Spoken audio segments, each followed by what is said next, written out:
بسم الله الرحمن الرحيم ياسين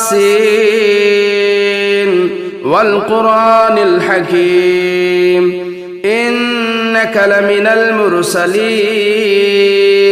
على صراط مستقيم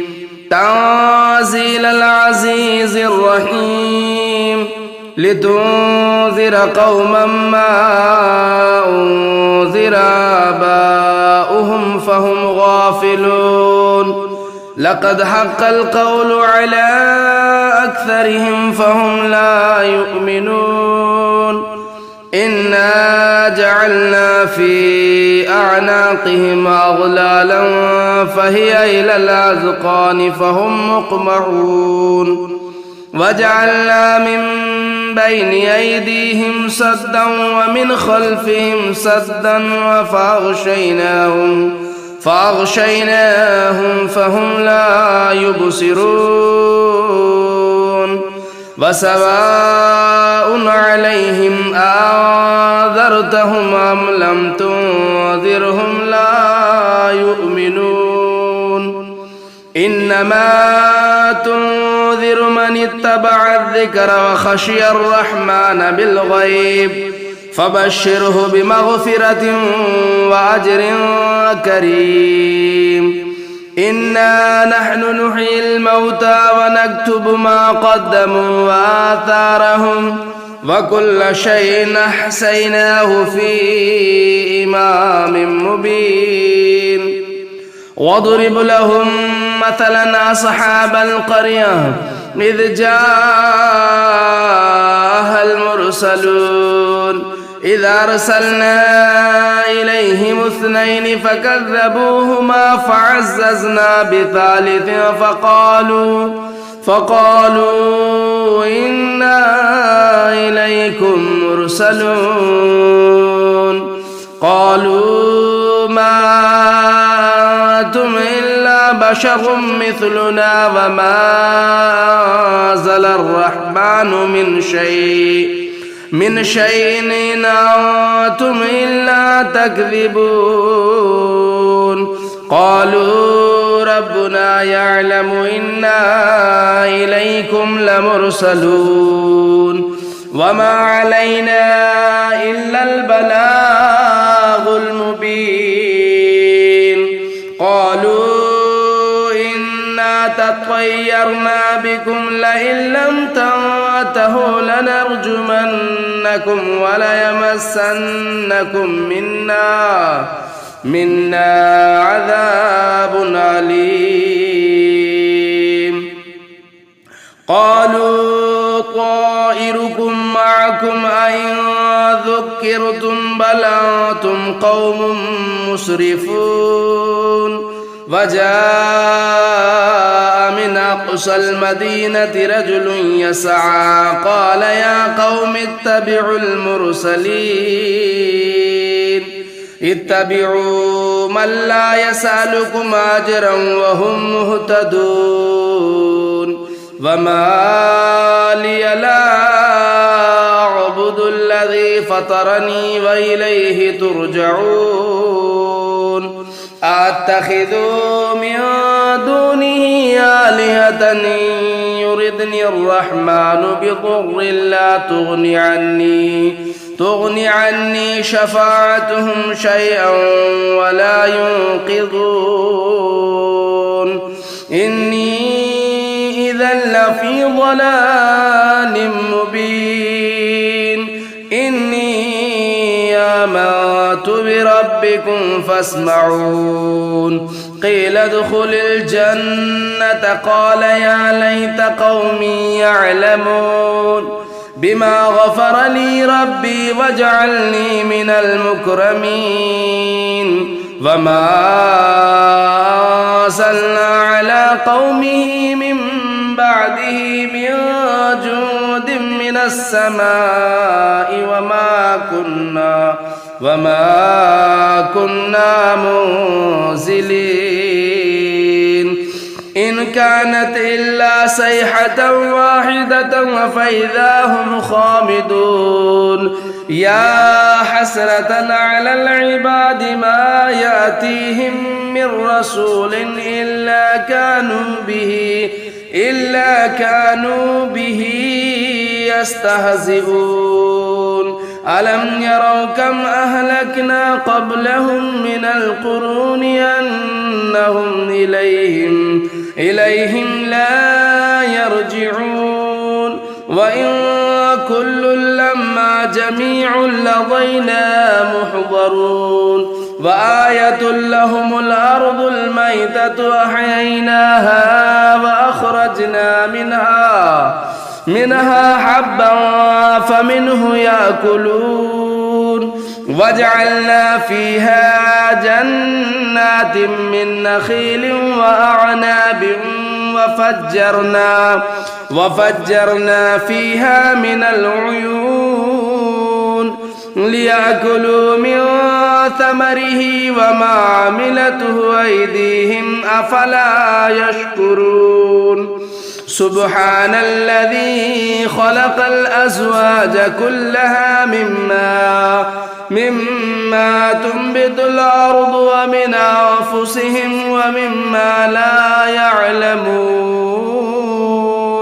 وآية لهم الليل نسلخ منه النهار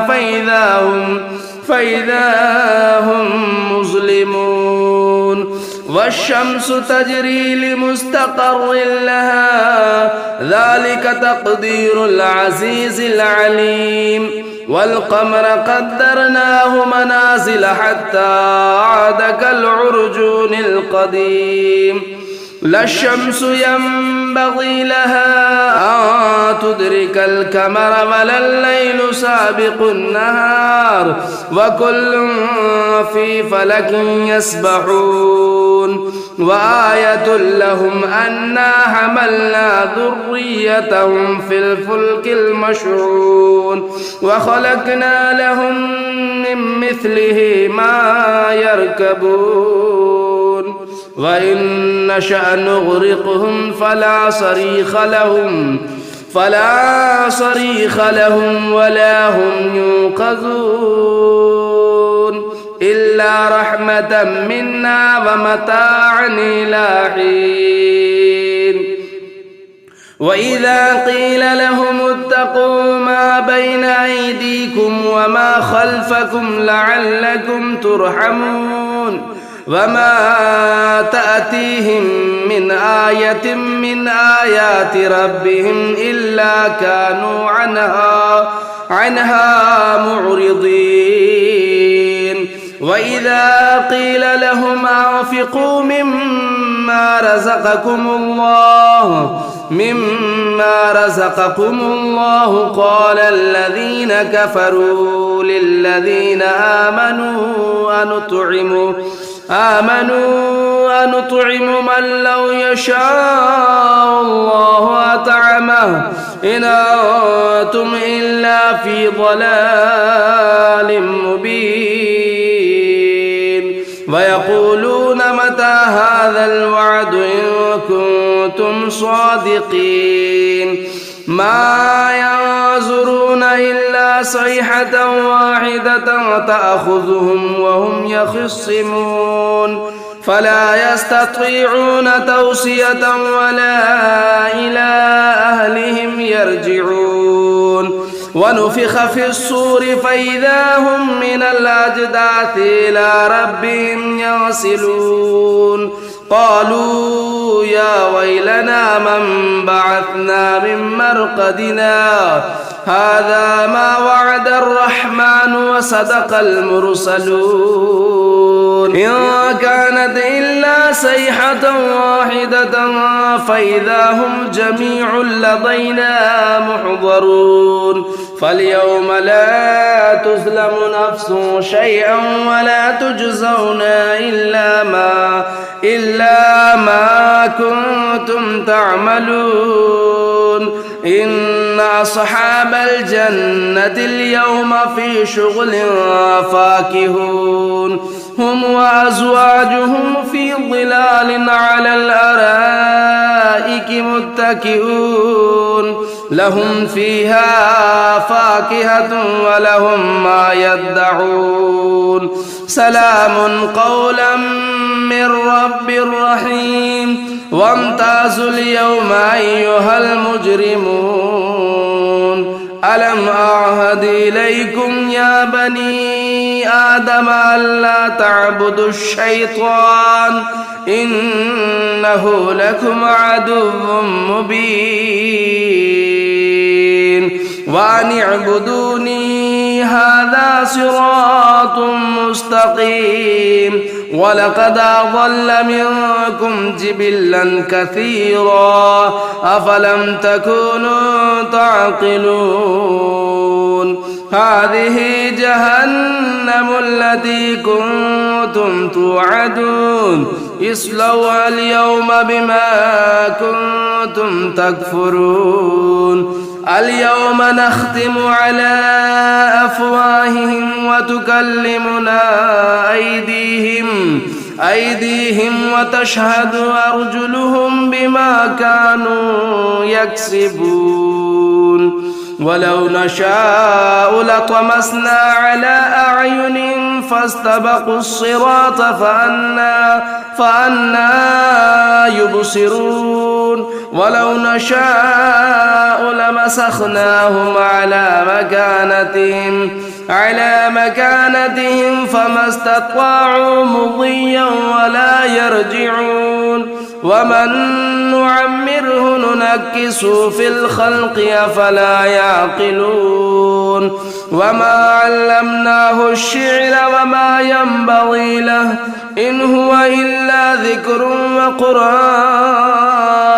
مبين لينذر من كان حيا ويحق القول على الكافرين أولم يروا أنا خلقنا لهم مما عملت أيدينا أنعاما فهم لها مالكون وذللناها لهم فمنها ركوبهم ومنها يأكلون ولهم فيها منافع ومشارب أفلا يشكرون واتخذوا من دون الله آلهة لعلهم ينصرون لا يستطيعون نصرهم وهم لهم جند محضرون فلا يحزنك قولهم إنا نعلم ما يسرون وما يعلنون أولم ير الإنسان أنا خلقناه من نطفة فإذا هو خصيم مبين وضرب لنا مثلا ونسي خلقه قال من يحيي العظام وهي رميم قل يحييها الذي أنشأها أول مرة وهو بكل خلق عليم الذي جعل لكم من الشجر الأخضر نارا فإذا أنتم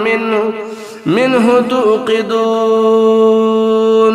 أوليس الذي خلق السماوات والأرض بقادر على أن يخلق مثلهم بلى وهو الخلاق العليم إنما أمره إذا أراد شيئا أن يقول له كن فيكون فسبحان الذي بيده ملكوت كل شيء وإليه ترجعون بسم الله الرحمن الرحيم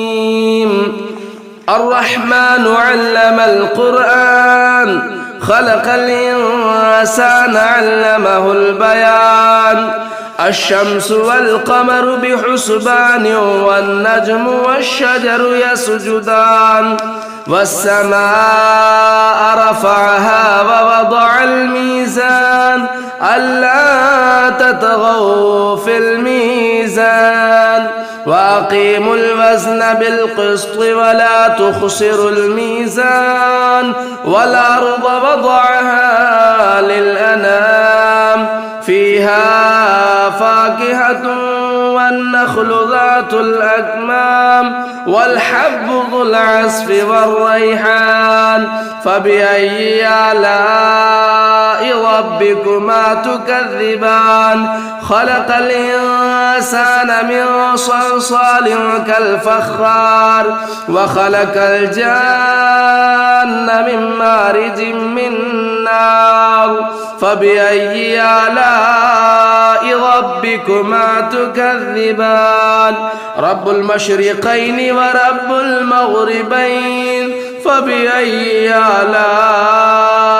ربكما تكذبان مرج البحرين يلتقيان بينهما برزخ لا يبغيان فبأي آلاء ربكما تكذبان يخرج منهما اللؤلؤ والمرجان فبأي آلاء ربكما تكذبان وله الجوار المنشآت في البحر كالأعلام فبأي آلاء ربكما تكذبان كل من عليها فان ويبقى وجه ربك ذو الجلال والإكرام فبأي آلاء ربكما تكذبان يسأله من في السماوات والأرض كل يوم هو في شان فبأي آلاء ربكما تكذبان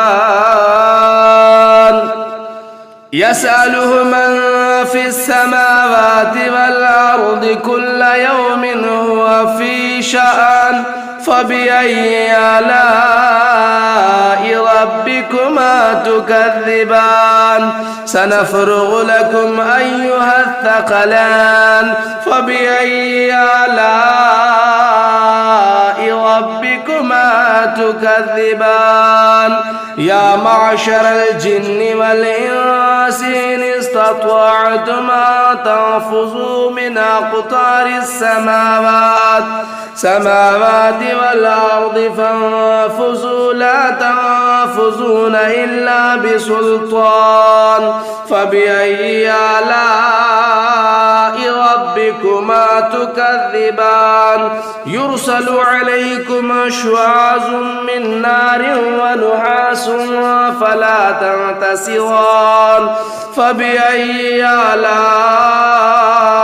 ربكما تكذبان فإذا انشقت السماء فكانت وردة كالدهان فبأي آلاء ربكما تكذبان فيومئذ لا يسأل عن ذنبه إنس ولا جان فبأي آلاء ربكما تكذبان يعرف المجرمون بسيماهم فيؤخذوا بالنواصي والأقدام فبأي آلاء ربكما تكذبان هذه جهنم التي يكذب بها المجرمون يطوفون بينها وبين حميم آن فبأي آلاء ربكما تكذبان ولمن خاف مقام ربه جنتان فبأي آلاء ربكما تكذبان فيهما عينان تجريان فبأي آلاء ربكما تكذبان فيهما من كل فاكهة زوجان فبأي آلاء ربكما تكذبان متكئين على فرش بطائنها من استبرق وجنى الجنتين دان فبأي آلاء ربكما تكذبان فيهن قاصرات الطرف لم يطمثهن إنس قبلهم ولا جان فبأي آلاء ربكما تكذبان كأنهن الياقوت والمرجان فبأي آلاء ربكما تكذبان هل جزاء الإحسان إلا الإحسان فبأي آلاء ربكما تكذبان مدهامتان فبأي آلاء ربكما تكذبان فيهما عينان نضاختان فبأي آلاء ربكما تكذبان فيهما فاكهة والنخل والرمان فبأي آلاء ربكما تكذبان فيهن خيرات حسان فبأي آلاء ربكما تكذبان حور مقصورات في الخيام فبأي آلاء ربكما تكذبان لم يطمثهن إنس قبلهم ولا جان فبأي آلاء ربكما تكذبان متكئين على رفرف خضر وعبقري حسان فبأي آلاء ربكما تكذبان تبارك اسم ربك ذو الجلال والإكرام تبارك اسم ربك ذي الجلال والإكرام بسم الله الرحمن الرحيم تبارك الذي بيده الملك وهو على كل شيء قدير الذي خلق الموت والحياة ليبلوكم أيكم أحسن عملا وهو العزيز الغفور الذي خلق 7 سماوات طباقا ما ترى في خلق الرحمن من تفاوت فارجع البصر هل ترى من فطور ثم ارجع البصر كرتين ينقلب إليك البصر خاسئا وهو حسير ولقد زينا السماء الدنيا بمصابيح وجعلناها رجوما للشياطين وأعتدنا لهم عذاب السعير وللذين كفروا بربهم عذاب جهنم وبئس المصير إذا ألقوا فيها سمعوا لها شهيقا وهي تفور تكاد تميز من الغيظ كلما ألقي فيها فوج سألهم خزنتها ألم يأتكم نذير قالوا بلى قد جاءنا نذير فكذبنا وقلنا ما نزل الله من شيء إن أنتم إلا في ضلال كبير وقالوا لو كنا نسمع أو نعقل ما كنا في أصحاب السعير فاعترفوا بذنبهم فسحقا لأصحاب السعير إن الذين يخشون ربهم بالغيب لهم مغفرة وأجر كبير وأسروا قولكم أو اجهروا به إنه عليم بذات الصدور ألا يعلم من خلق وهو اللطيف الخبير هو الذي جعل لكم الأرض ذلولا فامشوا في مناكبها وكلوا من رزقه وإلى وإليه النشور أأمنتم من في السماء أن يخسف بكم الأرض فإذا هي تمور أم أمنتم من في السماء أن يرسل عليكم حاسبا فستعلمون كيف نذير ولقد كذب الذين من قبلهم فكيف كان نكير أولم يروا إلى الطير فوقهم صافات ويقبضن ما يمسكهن إلا الرحمن إنه بكل شيء بصير أمن هذا الذي هو جند لكم ينصركم من دون الرحمن إن الكافرون إلا في غرور أمن هذا الذي يرزقكم إن أمسك رزقه بل لجوا في عتو ونفور أفمن يمشي مكبا على وجهه أهدى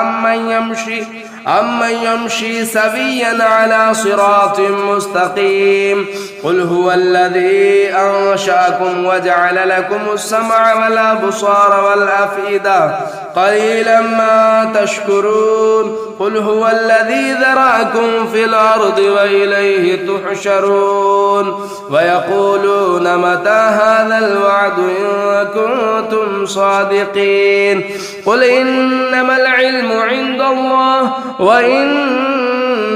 أنا نذير مبين فلما رأوه زلفة سيئت وجوه الذين كفروا وقيل هذا الذي كنتم به تدعون قل أرأيتم إن أهلكني الله ومن معي أو رحمنا فمن يجير الكافرين من عذاب أليم قل هو الرحمن آمنا به وعليه توكلنا فستعلمون من هو في ضلال مبين قل أرأيتم إن أصبح ماؤكم غورا فمن يأتيكم بماء معين